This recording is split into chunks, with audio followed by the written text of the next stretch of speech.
I want you to do something for me before I begin. Pull up Google Maps, type in Hargrove Industrial Park, Lenora County, Ohio.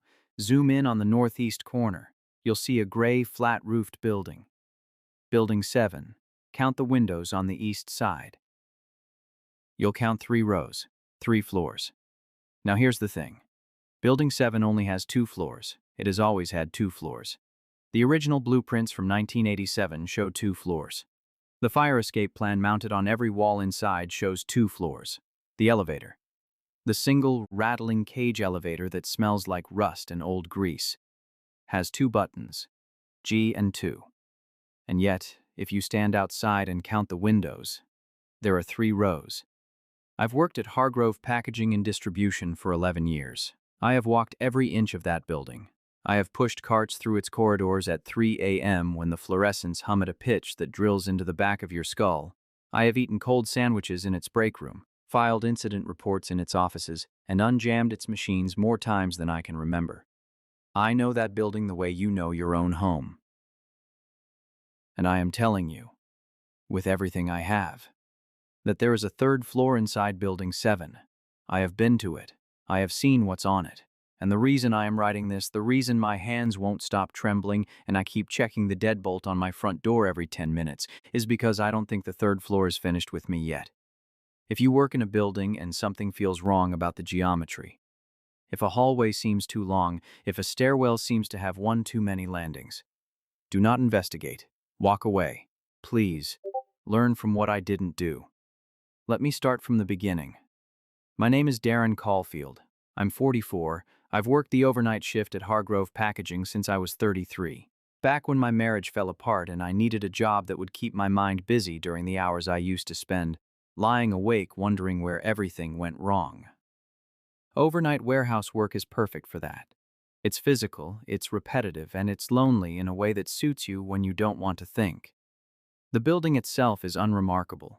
It was constructed in the late 80s as part of an industrial complex that was supposed to revitalize the eastern end of Lenora County. That didn't happen. Half the complex sits empty now. Dead buildings with plywood over the windows and weeds cracking through the parking lots. But Building 7 kept going. We package and distribute auto parts mostly. Brake pads, alternators, gaskets. Boring stuff. The kind of product that doesn't inspire anyone but keeps the lights on. The ground floor is the warehouse. Enormous, open, filled with steel shelving units that stretch up to the ceiling like the ribs of some massive metal animal. Forklifts move between them during the day shift, but at night it's just me and 2 other guys. Marcus, who's been there even longer than me and barely speaks, and Theo, a college kid who works the shift for tuition money and spends every break with his earbuds in. The 2nd floor is offices and the break room. During the day, maybe 15 or 20 people work up there. At night, it's completely empty. Dark windows, silent hallways, the coffee maker left on with a burnt ring at the bottom of the pot. That's it. That's the whole building. 2 floors. I could draw the layout from memory. So when I tell you about the night of March 14th, I need you to understand that I wasn't confused. I wasn't lost. I wasn't half asleep or disoriented. I knew exactly where I was, and that's what made it so wrong. It was around 2:15 a.m. I'd taken the elevator to the 2nd floor to grab my lunch from the break room fridge. The elevator is old, a freight model with a gate you have to pull shut manually. It groans and shudders like it's in pain every time you use it, but it works. G takes you to the ground floor, 2 takes you up. I pressed 2. The elevator lurched upward. I felt it pass the ground floor, felt the familiar jolt as it reached the 2nd floor, and it didn't stop. It kept going. I felt my stomach drop. Not from fear, not yet, but from the simple physical sensation of continuing to rise when I expected to stop. Like missing a step on a staircase. My hand was still on the gate. The elevator shook, the cables above me whined, and then it stopped with a heavy clunk. I stood there, staring at the panel. The button for 2 was no longer lit. There was no button for a 3rd floor. There had never been a button for a 3rd floor, but the elevator had clearly gone higher than the 2nd story. I could feel it in my legs, in the pressure in my ears. The gate was old and manual.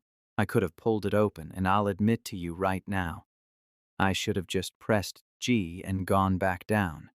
That's what a rational person would do. Write it off as a mechanical glitch. An old elevator overshooting its stop by a few feet. That's all it was. But I heard something.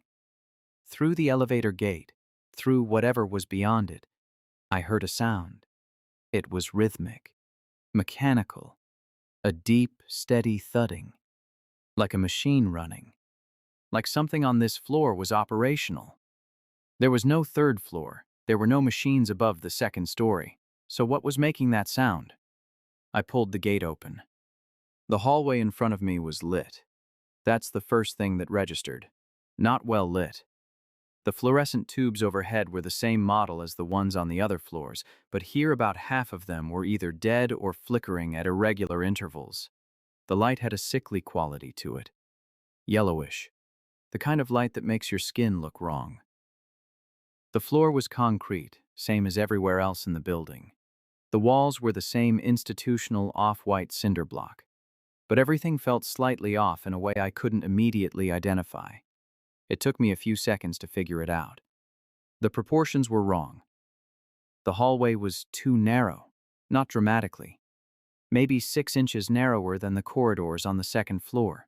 You wouldn't notice if you weren't someone who had walked the normal hallways thousands of times. But I had, and my body knew the difference even before my brain caught up. My shoulders felt closer to the walls, the ceiling felt lower by a few inches, and the hallway was long, much longer than it should have been. On the second floor, you step off the elevator, and you're in a short corridor with the break room to the left and the offices branching off to the right, maybe 30 feet before you hit the far wall. This hallway extended ahead of me for what looked like at least 100 feet before fading into the flickering half-light. Doors lined both sides. They were identical. Gray metal, no windows, no nameplates. Just plain doors with lever handles. The thudding sound was louder now. It seemed to come from deep within the hallway, from somewhere far down, past where the light gave out. I want to tell you that I was brave. That I marched down that hallway like someone determined to solve a mystery. But the truth is, my legs moved on their own. Curiosity is a kind of paralysis. It overrides the part of your brain that screams at you to turn around. I was afraid, but I was more confused, and confusion won. I tried the first door on my left. The handle moved. The door opened inward. Inside was an office. Desk, chair, filing cabinet, computer monitor. All of it looked like it belonged in the 1990s. The monitor was a massive CRT, cream-colored and bulky. The desk was that fake wood laminate that peels at the corners. A calendar was pinned to the wall. I stepped closer to the calendar. It was from 1991. The month displayed was October. Someone had circled the 17th in red ink. Beneath the circle, in small, careful handwriting, were 2 words. Not yet. The computer was off. I pressed the power button out of instinct. Nothing happened. No hum, no boot-up tone. I looked under the desk. The power cable ran to the wall, but the outlet it was plugged into was wrong. Instead of the standard 2-prong or 3-prong receptacle, the outlet was a smooth, featureless square of metal. No slots, no holes. The cable was plugged into nothing. Into a solid plate pretending to be an outlet. I backed out of the room. I tried the next door. Another office. Same layout. Same era of furniture. But this one had something different. On the desk was a stack of papers. Shipping manifests. Like the ones we use downstairs, I picked one up. It listed auto parts, brake rotors, CV axles, tie rod ends, normal inventory. But the destination addresses were wrong. Not wrong as in typos. Wrong as in they didn't make sense. The street names were too long. The zip codes had too many digits. One address read, 1147 Southmore Continuing, apartment below, Lenora, Ohio 4417721003. There was no city named Lenora in Ohio. The county is Lenora. There's no city by that name. And the dates on the manifests, They were from 2027. I put the paper down. My hands were shaking. Not from the cold. The floor was warm, uncomfortably warm. The heat seemed to come from the concrete itself, as if something beneath it was generating warmth. I moved further down the hallway. I couldn't help it. Each door I passed tugged at me. But I started noticing something else. The doors weren't all the same anymore. The further I went, the more they changed. The fifth door was slightly shorter than the others. The seventh was wider. By the 10th, the doors had started to warp. Not physically, but aesthetically. One had a handle on both sides. Another had no handle at all, just a smooth surface with a faint outline where the handle should have been. One door was painted a dark reddish-brown that I tried very hard not to think about. The thudding was getting louder. It had a pulse to it now, like a heartbeat. Too slow for a human heart, maybe 30 beats per minute, but unmistakable in its rhythm. And between the thuds, I began to hear something else. Breathing. Not my breathing. I was holding my breath. I'd been holding it without realizing for at least 30 seconds. This breathing came from everywhere, from the walls, from the ceiling, from the doors. A long, slow inhale that lasted 5 or 6 seconds, followed by an exhale that rattled like air being pushed through a narrow pipe. The building was breathing. I stopped walking. I was maybe 60 feet down the hallway. Ahead of me, the corridor took a sharp left turn, which was impossible because that would extend the floor beyond the building's exterior wall. The footprint of Building 7 is a perfect rectangle. I knew its dimensions. A left turn at this point would put me out over the parking lot. But the hallway turned left, and from around that corner the thudding was so loud I could feel it vibrating through my work boots. I did not go around that corner. Something stopped me. Not a sound, not a sight, a feeling.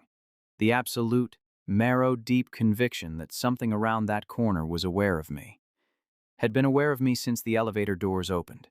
Had been waiting for me to come just a little bit further. I turned around and walked back to the elevator. I didn't run. Some instinct told me that running would be wrong, that speed would attract attention. I walked at a steady, measured pace, and with every step I expected a door to open.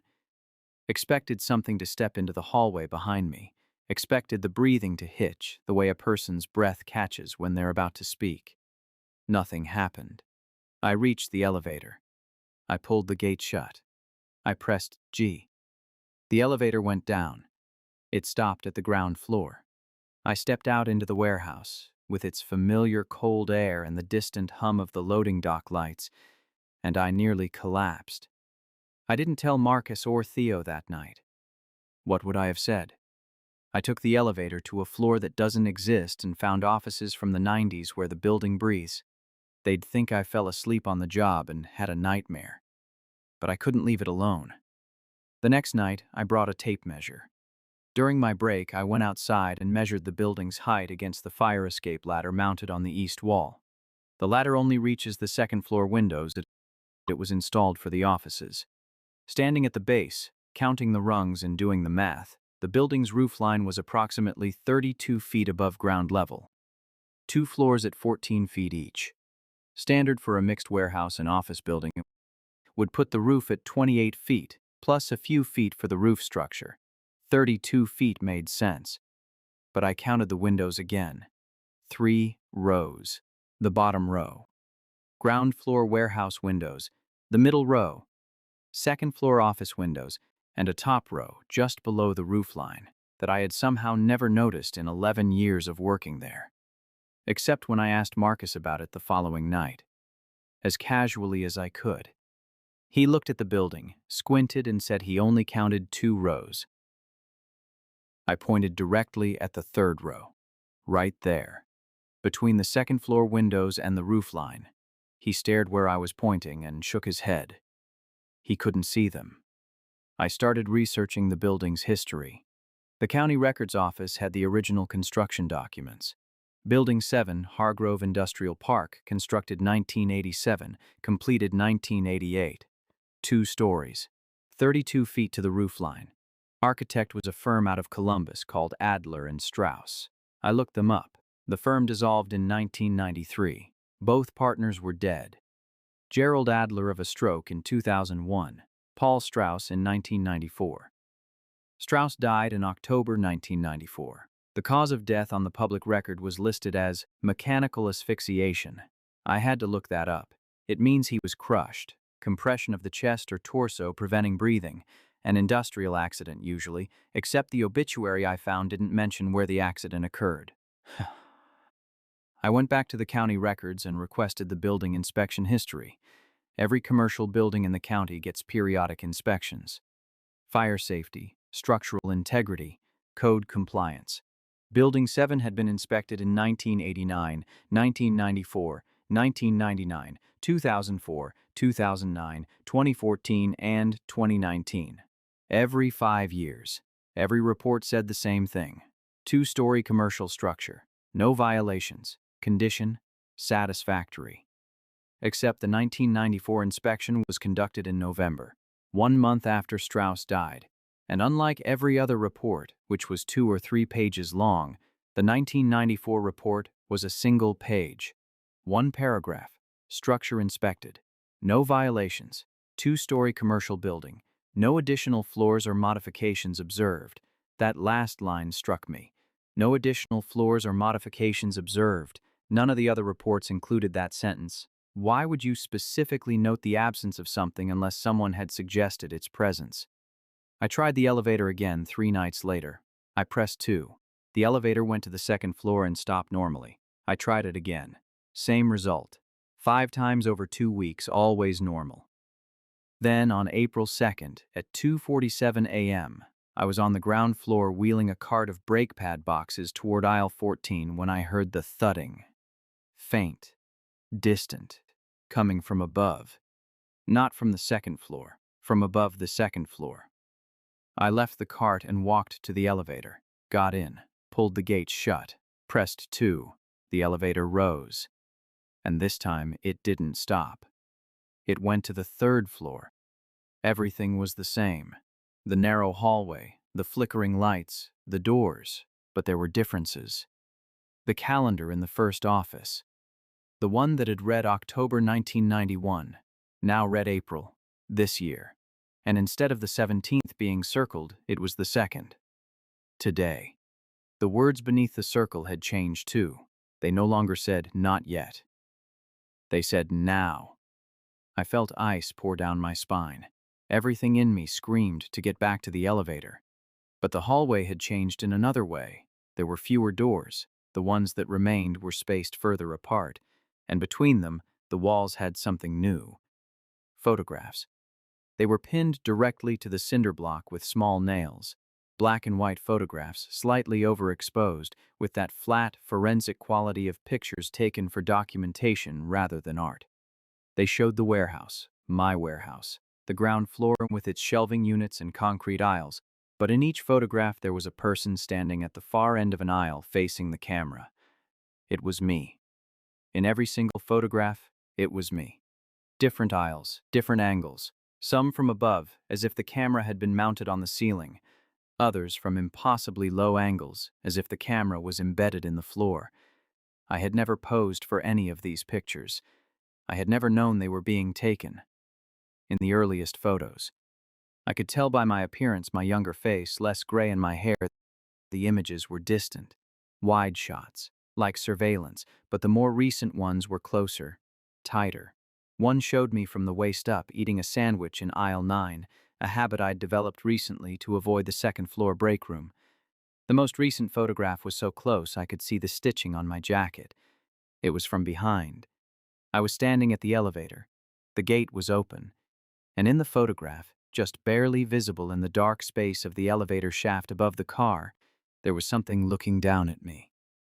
I didn't study that photograph for long. The thudding had stopped. The breathing had stopped. The hallway was completely silent. A silence so total that I could hear the blood rushing in my own ears. And then every door on the hallway opened at once. They didn't slam. They didn't bang. They simply swung open, slowly and silently, all in perfect unison. Every single door on both sides of the corridor opened inward, revealing dark rooms beyond. Not the offices I'd seen before, just darkness. Absolute, complete blackness that the flickering hallway lights couldn't penetrate by even an inch. From inside those rooms I heard a sound, the same sound coming from every room simultaneously. My name, not spoken, not whispered, exhaled, like the building was breathing my name out. Darren. I ran. I know I said before that running felt dangerous, that it would attract attention. I didn't care. I ran back to the elevator, yanked the gate shut, and slammed the G button so hard I felt the plastic crack under my palm. The elevator didn't move. For 5 seconds. The longest 5 seconds of my life. The elevator sat there, gate shut, going nowhere, while behind me I could hear the sound of something entering the hallway from those open doorways. Not footsteps, something wet, something heavy, a dragging sound like a soaked canvas bag being pulled across concrete. Then the elevator dropped, not descended, dropped. Free fell for 1 sickening second before the brakes caught and it shuddered to a stop at the ground floor. I burst out into the warehouse, tripped over a pallet, went sprawling across the concrete, and lay there gasping. Marcus found me 10 minutes later. He asked if I was all right. I told him I'd tripped in the dark. He nodded and went back to work. I called in sick the next 3 shifts. Stayed home. Kept every light on. Tried to convince myself I'd had some kind of episode. A hallucination. A fugue state. A breakdown. Stress. Sleep deprivation. 11 years of overnight shifts finally cracking something loose in my brain. But on the second night, I found a photograph on my kitchen table. Black and white. Same flat forensic quality as the ones on the 3rd floor. It showed the inside of my apartment, my kitchen, the table, and sitting at the table, his back to the camera, was me. In the exact position I'd been sitting in moments before I stood up to get a glass of water and found the photo. There was no one else in my apartment. Every door was locked.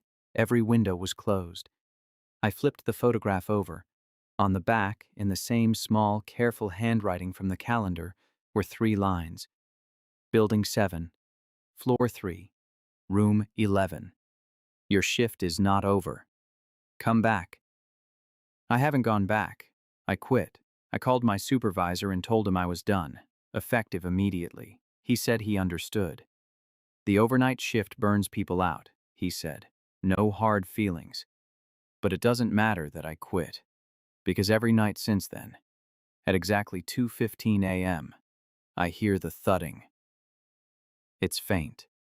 It comes from below my apartment. I live on the ground floor. Below me is a concrete foundation and packed earth. There is nothing beneath me. And yet something is down there. Thudding. Slowly, rhythmically, patient. I've started to notice something else. My apartment hallway, the one that leads from the bedroom to the living room, seems longer than it used to be. Not by much. Maybe a foot. Maybe 2. But every morning I swear the walk takes an extra step.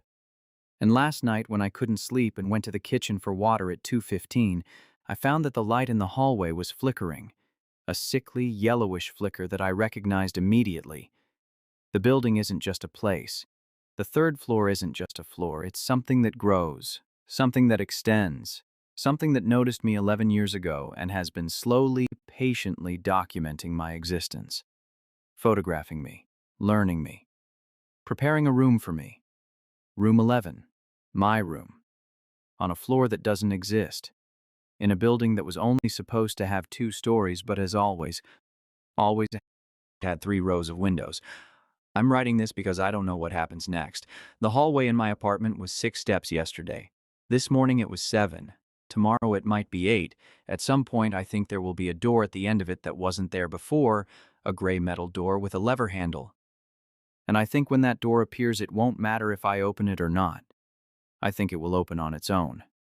If you work in a building, any building, and you notice that the geometry doesn't add up, that there's a window that shouldn't be there, a hallway that's too long, a sound from a floor that doesn't exist on the blueprints, don't count the windows. Don't take the elevator. Don't open the doors.